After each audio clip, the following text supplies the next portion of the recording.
Nice.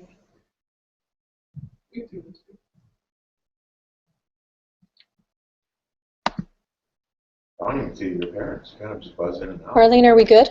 We're good. You see me? You rock. Okay, guys. So today I am doing my PV on Google Calendar and Mail, and more, just a more advanced version. There's a lot, like Marco pointed out. There is, oh gosh, there's a ton of pages, and the reason I wanted there to be a ton of pages is because as I go through this, since it is kind of advanced, you might be better off to jot down, this is going to work for me, or I want to implement this, and because by the time you probably get in and do it, it will be moved on to the next thing. Does that make sense? So if it works for you, I will be more than glad to stay after here or come to you and show you how these work. But on there, it is step-by-step tutorials on anything that I'm presenting on how to do them. So even as an awesome team leader within your schools, you can go back and say, oh, I think this will work great for you. Here is your clip on how to do that. And you can share my document or whatever with them. So I am going to start with mail today. If you weren't, some of you guys weren't at my basic mail, so anything that I covered in basic mail, such as tabs or contacts or anything like that, labels, I'm not going to go over that today. This is going to be additional to things. So if you didn't go to that first one, you can always go back and watch it, and I can invite you to those documents. So the first thing we are going to explore today is Conversation View. This is due to Amy Ward, our curriculum director's reminder that she does not like in Google that in Conversation View that, you know, it compacts 16 messages into one, and she kind of gets lost in some of that. So she likes it if I email her 3 times in a row that it pops up in 3 different emails. True, Amy? True. Yes, I changed it back. You changed it back, see? And then that's what Google says to do. It says, you know what, try it in Conversation View, or other way. If you like it one way and the other, you can switch every 10 minutes. So I'm going to show you guys how to do that. So I'm going to go into my mail.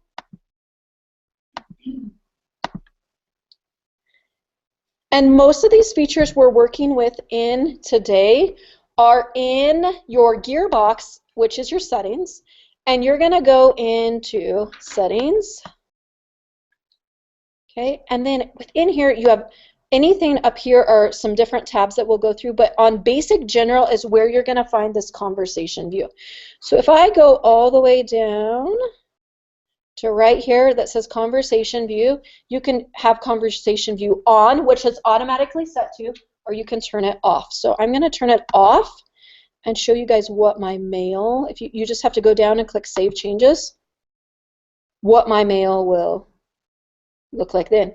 You can see Ava emailed me, and usually that would have been in a Conversation View, and now it's popping up all 3 in a row. Or Trish King, you could see how most of those would have came up in 1, and now it's popping up into 3. So if you liked that old style of mail and it works better for you, great. You can be like Amy, try it for a while, and then switch back. So I'm going to go back to settings, and I'm going to switch that back to Conversation View on. While I'm in there, if you've ever gotten an email from Sarah Linscomb, which I know you guys have, let me click Save on that. When you get an email from me, it has a signature line on it with a cool little integration coach picture and a little quote and all my contact information. That is also in settings, and that's called Add Signature. So I'm going to go Settings, and it's in the General tab, and it's under Signature. Most of yours, if you don't have a signature right now, are probably clicked on No Signature. And then to add a signature, you click on the next one. And, you know, we're not all quite as cool as Marco and have a signature picture, but you can put in whatever information you would like there. So that's how I add a signature. You can add an image, a link, you can change your font, whatever you prefer in there. Just kind of nice, you don't have to type those all the time. Underneath here, I'm going to go to vacay responder. So if you ever got an email from someone that's out of district for a week or over Christmas break, and you know you're not going to check your email or stuff, like if you go on maternity leave, this might be a great thing that you commit to yourself. I'm only going to check my email once a week or something. It will automatically send anybody that sends you an email a response that I'm on vacation. Expect me back at this time, or I check my email every Friday. What you can do is you can click, and you can stay setting on there so it automatically goes off. You can have a subject in there that gets emailed to them, whatever you want in it, and you can have some settings. You can do only send a response to people that are in my contacts in Moffat County School District, and so say if I emailed Stephanie 4 times in one day, I'm going to get 4 responses saying Stephanie's out of the building. But then after that, the 5th time, you won't get a response anymore. So it'll do the first 4 times that that person emails you. So just kind of a cool feature. So I'm going to actually get out of my settings, except I have to show you one other cool thing that I did today. Do you know if you want your font different and pretty within all of your messages, that you don't have to change it every time, that you can go ahead and set it under your settings, under default text style? It gives you a few options that it can automatically be set to. Okay.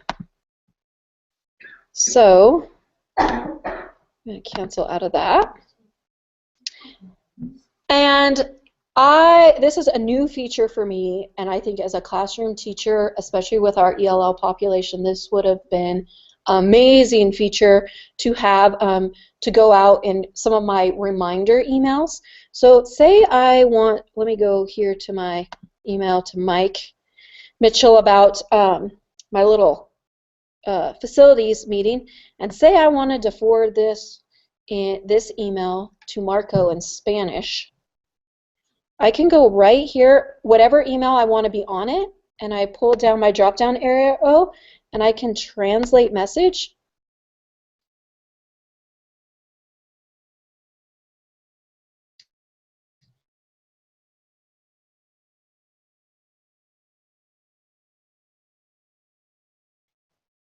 And then I choose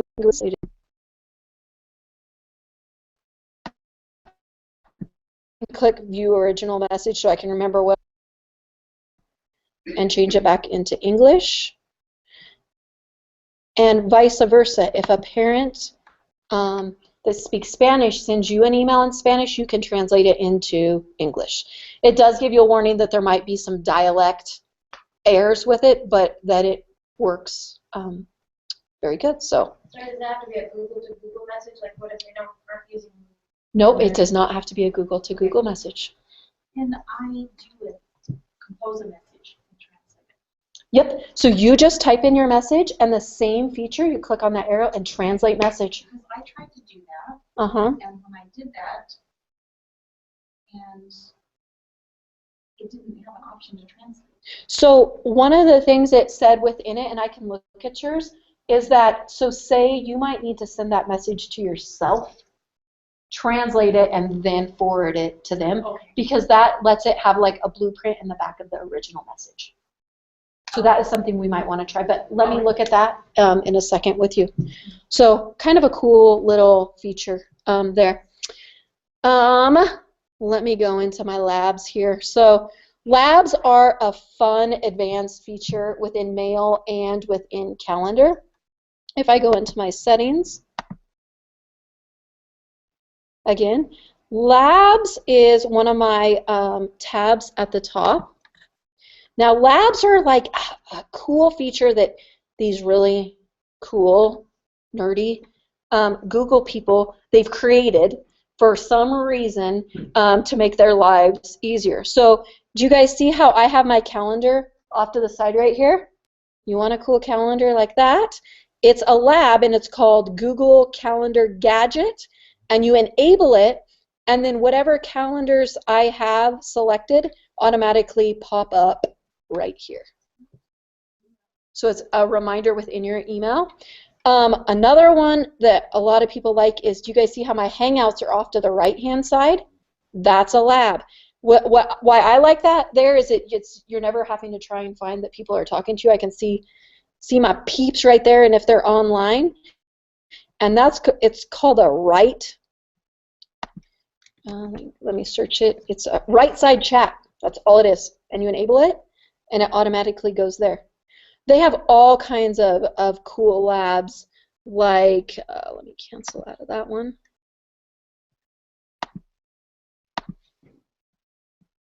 And you can search on the internet for cool or time-saving mail labs, and they give you all kinds of cool ones in there. But let me go through some of them with you. You can have, say you do a lot of maps, you can have it preview in maps there. You can have pictures come up, the right side chat's one. Say you don't like if someone sends you a picture, you don't want it to pop up every time, there's a thing to enable that. There's a one, I was trying to find it, Marlene could speak to this one too. It was an older one, I think they've renamed it now, but it was called Boomerang. So if you sent an email and you're like, oh my gosh, I left something out of it, or I wasn't supposed to send that, you can go and have it taken back out of their inbox. So that's a cool one. Another one I used to like, but there's been some problems with it and they're revamping it, is it's called Sent Later. So you can schedule for an email, you can have it all type up and schedule it to be sent later. So those are just, I mean, they're kind of endless in here, a ton of different labs. Cool. So my new feature of the week, and I'm excited about this one because I am going to use it a lot, is the task feature. So, I think it's going to be amazing because the task feature gives you an agenda of to-dos based off of emails, and it automatically talks to your calendar, so it'll embed it in your calendar and set reminders. Amen, right? Okay, so let me find one that for sure I need to do. Oh, I know what this email is about. It's Mariah saying that she wants to do Wednesday's co-planning. Okay, I need to remember to reply to that email tomorrow. It's not going to happen today. So I'm going to go right to this email and go up here into my More button, and I'm going to click Add to Tasks. And it automatically is going to label it. It's going to be planning. If I click my arrow over here, I can click a due date on it, and the due date is what's going to add it to my calendar. So I'm going to put my due date on this for tomorrow, the 14th, and I'm going to put a note that I need to email 3rd grade Ridgeview about co-planning.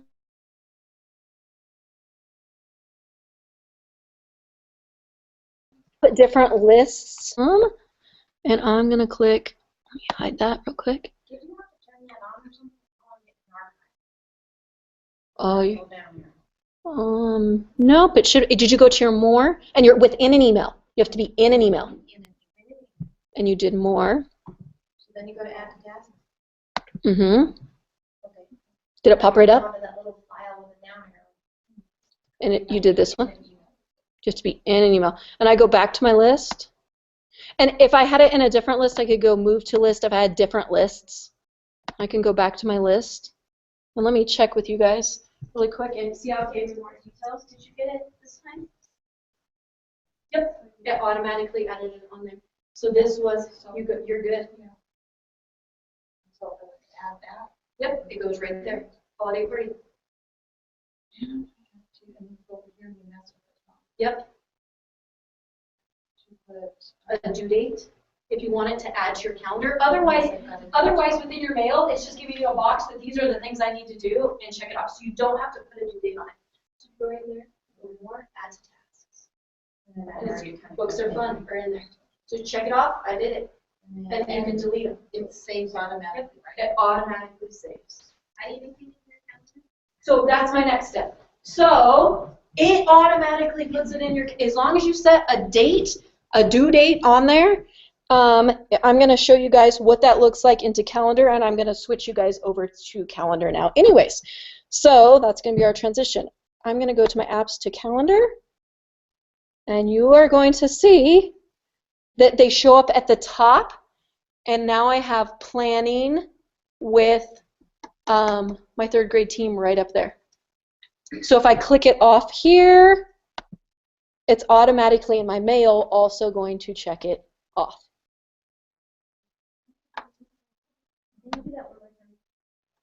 Back in tasks with my mail. Okay. So let me pick a new email. So this one, oh, here's a good one, another one, Tiffany Trevin. I'm looking for her a lab.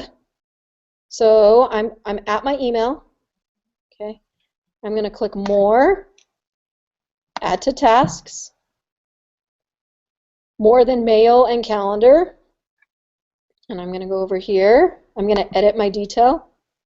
And I'm going to put on my notes that she needs an additional lab. If I had different lists, I could assign it to different lists. It'll pop in different colors at the top of my calendar. And I don't have to have a due date on it, but if I want it to show up in my calendar, I do, and I'm going to have this due by Friday. And it automatically saves, so I'm going to go back to my list. Under Actions, say I wanted to print this task, I can do that. I can print the whole list of what I've created under there. I can email this task list to somebody, like Jen and I will share lists, and then we'll email them to each other, so then we know what needs done. And I can sort by due date, so it has some of those features. And if I just go back to my list, it's added to there. So when I go into my calendar, more than mail, this component right here, and if I click on it, she needs additional information. I can even click on the email within my calendar that it's related to.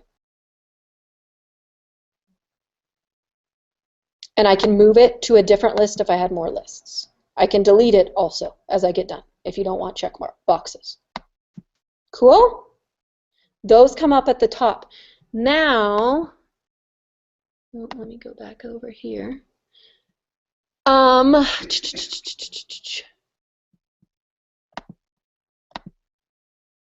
Okay, so we're good there. Cool? So those are tasks. Okay, now we are on to some cool calendar features. So those are kind of some basic mail things.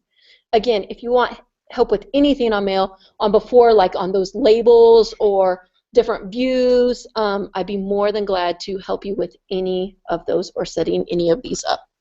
Okay, so the first thing I'm going to do within calendar, I'm going to go to, I usually work within my month view unless it's a day like today where it says 6 more things that I have to have done. So say I am within my mail, and I see this happening a lot, but say I see this activities council meeting. I'm going to click on this event, and I know this event right now is assigned to my home calendar, but if it's not in my IIC calendar, I'm not going to see it, and I'm probably going to schedule an appointment over an appointment. And Jen and those guys might not realize, but I'll fill them in that this is my thing. So I'm going to click copy to my calendar, and I can copy this event and assign it to my IIC calendar. So say I see this happening a lot. I might have an event, like I'm thinking of you, for example, Amy, that you know that you need it to be visible on the IIC calendar, but it's really an admin event. And you don't have to share that whole calendar with me. You're just going to copy it to your IIC calendar. You don't have to recreate it so it shows up for everybody. Does that make sense? So that's just a copy. Again, when I get in there and I want to edit an event, I can switch this event. Say I don't want a duplicate of it. I can switch any event. This activities council, never mind. Jen and those guys don't need to see it. I need to add it to my home one so Travis can see that I'm leaving at 7 o'clock tomorrow morning. So now I have it in my home one. So you can assign them to different calendars or make a copy of them. And your copies just show, they'll show duplicate activities and they're aligned to whatever colors you have your calendars designated to. So that's move or copy an event.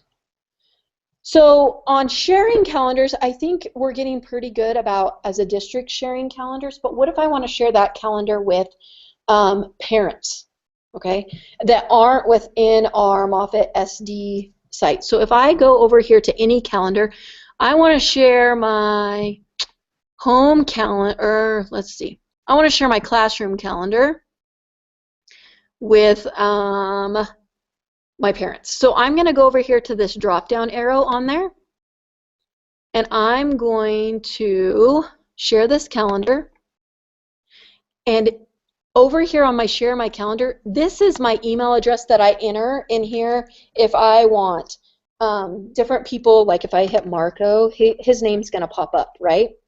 And I can choose if I want Marco to only see the events in my detail, if I want him to be able to change and add events.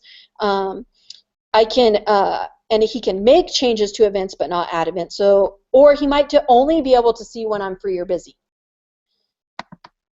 But if I want to make this a public calendar, I can click right here to share this calendar and make it public. And I can say that I want them to maybe see all of my events. And then I can have a link so parents can actually go to that calendar. Or in my classroom when I was teaching 3rd grade, I had it embedded in a website. So I wanted my parents to be able to see my classroom calendar. This is when I'd plug in things like Bring Snack or in kindergarten Show and Tell, those types of things. You have a question, Deb? I use, like I put their assignments, the daily assignments, and I want the parents to be able to go, so I See would it. share it public. Yes. So if you want parents to be able to see it outside of the school domain, absolutely. Okay. My key to that is just make sure you create a calendar that's only like your classroom calendar or that class, and not adding, you know, your personal Right. So I stuff to set it. for each class. Yep. A2. Okay. That is perfect So way. I got this morning. Are you sure you want it? Yep. It scared me. Yep. I'm so afraid. It's just know it's out in the world, I'm Marlene. going public. I would just add to that, you know, the new website that we've got, and we all have pages. If you could show them where that embed code, Mm-hmm. you could put that on there, and then just direct them to our FD. That's what we keep doing, is directing parents to our FD. Mm-hmm. So you can embed that within your profile on FD. You can embed this. Okay. So let me, while Marlene said that, I'm going to go back here. So if I have my classroom calendar again, I have to think about this for a second. Is it under my gear? No. It was. Code, that great big long. Share this calendar. Doesn't it usually pull up right here? Oh, make this public, this calendar. I should get a code. It's under settings, I think. Under calendar settings to the right. Where are you seeing that, Marlene? So click on the right arrow to the right of your calendar. To the right. List learn more? No, back. Uh-huh. You're good. There it is. So it's under calendar details. There we go. Okay, So, yep, it's, and then calendar. no, Go to your actual calendar. so let me do that again. Thank you. That took me a second to figure it out. I hadn't done that one. Settings, and it's right there. Yep. So even if I go, yep, Settings for the Settings is faster. calendar settings, And there it is. and then here's your embed code. And if you have a Google site, it automatically, you don't even have to use the embed code, you can just pull it straight from your calendars. That's how I've always done it. That makes sense. So if we're always directing our parents to moffetSD.org. If they click on your name, this could be just right there and it's dynamic. Anytime you make changes here, Mhm. helps them with that. Yeah. Cool. So all I have to do is save on it? On. I'm sorry. You're good. I'm right here. So if I take this, are you embedding this calendar where you want parents to be able to view it at? Well, to do what she said, to go to the, So you would just send this link, or actually, no, you would send the link to the calendar if you're just sending it in an email. Is that what you're doing? So they can view it? So we can set it up two ways. You can actually embed the calendar in like a classroom website, which you don't have, or I'll help you get logged into your moffetSD account and embed it there, like Deb Markham there. Or if you want parents to just be able to view the calendar, you can send them a link to just that calendar. So there's a couple different ways we can explore. Okay. Cool. You just be thinking, and I'll help you do it. Okay. So. I have that email from Brett, right, to go to our page on the moffetSD. You actually all should have complete ownership of your page. Okay, so You just have to log in through your Google account, and we can show you how to do that too. So. Sarah can come Yep. over and show you. If you want to do that, because that is a really good place to Mhm. put your calendar. It's easy. So my next feature is appointments. And this would be a great admin one. I was trying to think from a teacher point of view. Man, it would be an easy way to schedule parent-teacher conferences if we knew everybody had the tech. It would, I think of that process, which is ugly, an easy way to do it. So on appointments, I have to go to a day or a week view. So let me go to a day I'm not going to mess up, which is Saturday. I'll click some appointments there. So I'm going to go ahead and click on a time. I'm going to start at 6 a.m. I'm just going to click here. And then it gives you not just an event option, it gives you appointment slots. So I'm going to say here that these are my appointment slots. My baking class. Yeah. You get appointment slots to my baking class on Saturday. And I assign it to a calendar. It's my personal calendar.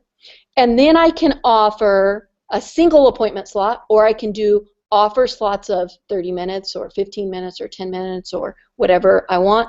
And if I go to edit details, it's going to give me more options. So if I go in here, and what's awesome about this feature is it walks you through it since it's a newer feature. I can set up a time block that I want it from 6 a.m. to 9 a.m., 30-minute slots. And say this is something I do every Saturday, I can actually repeat this every Saturday, and we'll talk about some of those repeat settings in just a second. But I can set it to repeat, and I can give a where description. And then what happens is when you want for people to sign up to your appointment slots, you just send them this link right here, and then they go up and sign up for your appointment slots. Cool. That's kind of a new feature. Okay, so I'm going to go back because I really do not want to do baking class. You guys would not like me. So the next one I was talking to you guys about was recurring events. Now, I use this one all the time, especially with my husband's work schedule because he works 4 days on and 4 days off, but it's not reoccurring, and it is like the most seamless thing that I can share with him and all of us be on the same page with his work schedule. So I'll show you guys in my home calendar. Let me click out of everything else what that kind of looks like. And let me show you a monthly view. I'm easily, and Jaden, when I get my stepdaughter on the weekends, I automatically set a recurring event for every other weekend from Friday until Monday morning. I can set recurring events for Tinsley's preschool every Tuesday and Thursday, and Tinsley's dance, and Travis's days and nights. Some of those features are really nice. So let's create an event here.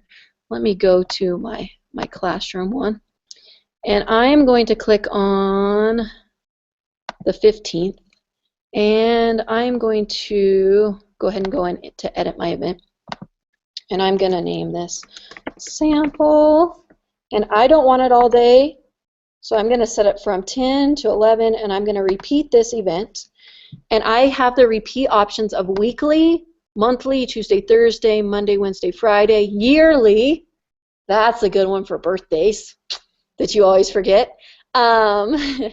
Every weekday, like that's how I set my CrossFit, my schedule reminder. Or I can do it, say I want to do it monthly, and I want it to repeat 1 month every 8 months, anything like that. And then you can do it, I want it to repeat on the day of the month or the day of the week. So if I want this to repeat on the monthly on the 3rd Thursday, it gives me those options. That's super nice. And I can have it stop after a certain amount of occurrences or on a specific date. So those are really nice features on there. So that's your repeat button. And it's recurring events. Question on that? Cool. Okay. So now I'm going to talk about adding a location, video, and attachments. So say on this event, I want it to have a location. For example, if I'm a principal and I want to let my staff know in advance where Friday Collab is going to be, that monthly meeting, and I just want to shoot an email out to my staff and let them know, invite them to this event so it goes on their calendar so I don't have to compose a separate email because I want them to have a reminder and all these things. I can actually enter a location here, and I could put Moffett County High School, and it will actually pull up an address to it too. So say you had an out-of-town meeting or something you wanted somebody to go to, that's a cool event thing. You can always add a video call to it. Right now our settings have it automatically. If I invite somebody to this, they can join my video call. So just like what I'm doing in here, I can Skype someone in. So say a parent-teacher conference and I'm out of town doing something and I want to video call my parent-teacher conference instead of be there. Maybe I could do one of those features. I can add an attachment, and I think this would be super nice for administrators. Say they had their monthly meeting and they have a recurring event. All they would have to go in is add an attachment, and they can even select a Google Drive attachment to it, or say I wanted to invite you guys to this event and I wanted to put that PD, this page that you're following along with. I can add my attachment right into this event, so you can click right on the calendar and your attachments are right there. I can add a notification, so I want this event to pop up 10 minutes before it happens, or maybe I even want an email 10 days before it happens. So you can have those notifications set on a specific event. So those are all within there. And then on guests, if I wanted Amy to be invited to this event, all I have to click is Amy Ward. And I can add her to this event. And then I have the options here that she can modify this event, she can invite others, and she can see the guest list. So those are those emails that you get and it says, hey, are you coming to this UBD meeting? Respond to it so we know how many to plan for. Rooms is a feature that actually works great at the admin building. You can actually add events and assign different rooms to those, so then you can see if the rooms are taken or not too. So those are kind of some advanced features in there. Okay, so now the fun part. So Marco, do you have a cool picture like this in your calendar background? No, I don't use that calendar. Oh, but you're going to start, right? Yes. Okay, we'll talk about that. So, I just use my Apple. So that Yeah. would be great. So I got to do like major changes. No, you don't. I can help you with that. They'll all talk to each other, Marco, and it'll be more seamless. I'm telling you. I would probably. Then which one do I gotta look at? Huh? I mean, then I can look at either one, any of them, and it'll, Yeah. really? I So was go on- I was an Apple diehard calendar person, and I switched over to this because it has a lot more features, and it talks to my email, and it talks to my Google I'm Documents. not sold out, I'm like a fanboy or anything, I just, that's what I use. And to switch over now. But if I create it in Google, in the Google Calendar, it'll go to the Apple Calendar too? I mean, can I look at them both and they go work together, or? It's just time to switch over, Marco, and we can do this together. For my whole family, yeah. Yeah. Okay. So if I, again, like I was telling you guys, in here, if I go to settings, oh, let me do a settings portion too. You have some different defaults in here. You're gonna show pictures. We're gonna do a picture. Yeah, I'm going to do the picture in labs, but I want to show you in settings before I get too advanced there. This is a cool one. Say you're a traveler, okay, and I want to turn on my weather in Celsius. I'm going to click save here, and I'm going to show my week view. Oh, maybe. It might take a second to pop up. It took Jen's a second, but let me tell you what it does. It automatically pops up the weather in your location at the top of your screen to tell you what the weather's going to be. Very cool, huh? And yeah, and in an event, if you set it to a location elsewhere, it'll show you what the weather's going to be in that location too. Cool, huh? Okay, so that was a cool feature before I showed you the major feature. And if I go to my gear and go to labs, again, this is like mail. These are all the different labs that you can add to your calendar. So I want to believe that Jen said mine was called, because I did my picture thing so long, it was called a background. Yeah, and I searched it. Oh, what did it come up on yours, Marco? Oh, it did. Oh, there it is. So that's how I did my background image. Okay, so once you enable that, then what? That's a good question. So did you enable it, Marco? Yeah. I don't know if I want to. Oh, I know. So now I'm going to go back. And then if I go to my settings and I go to my, here we go. It gives me a calendar background now in my settings, and I added my picture there. So you have to go out of labs after you've enabled it, then it's going to add a spot in your setting to add a picture. In a lab. Calendar background. You can do a custom view in here. I used to have it set where I wouldn't have my weekends. They would only show like my school You have week. to put a URL in? It's not like from your drive or something? Yep, you have to get a URL for your image, which is really advanced. Yeah. So those are just some features in there. But labs are a fun thing to play with. Jen has some cool labs on hers. My picture one's really the only cool one I think that I have on mine.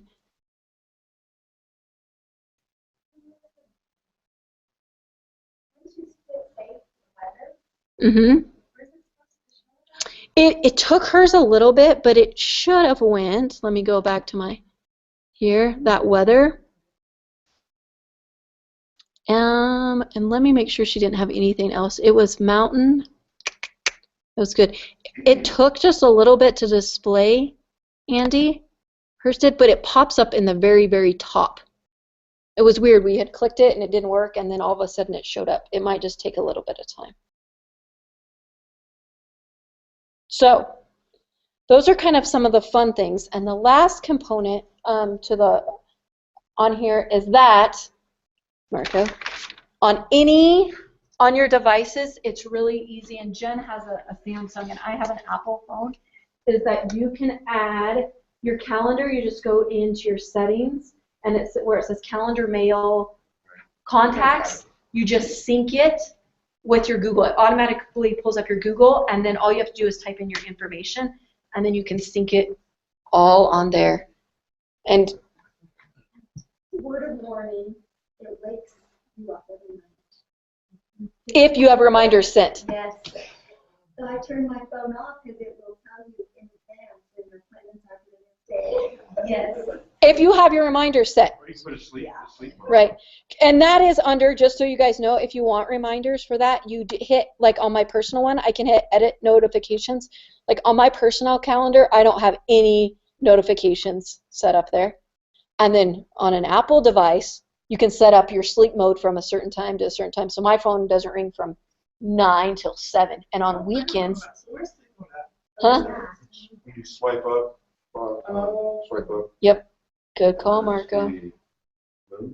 It's the moon. You can just. You guys don't turn it on. I might meet you at one of them. You're not getting a hold of me then.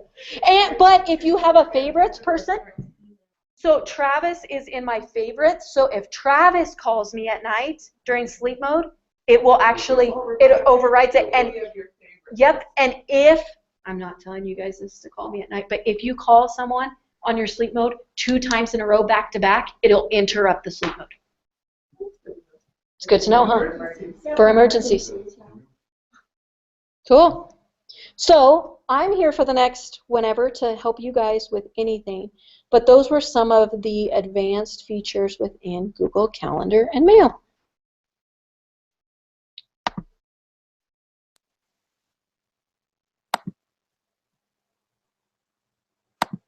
Thank you.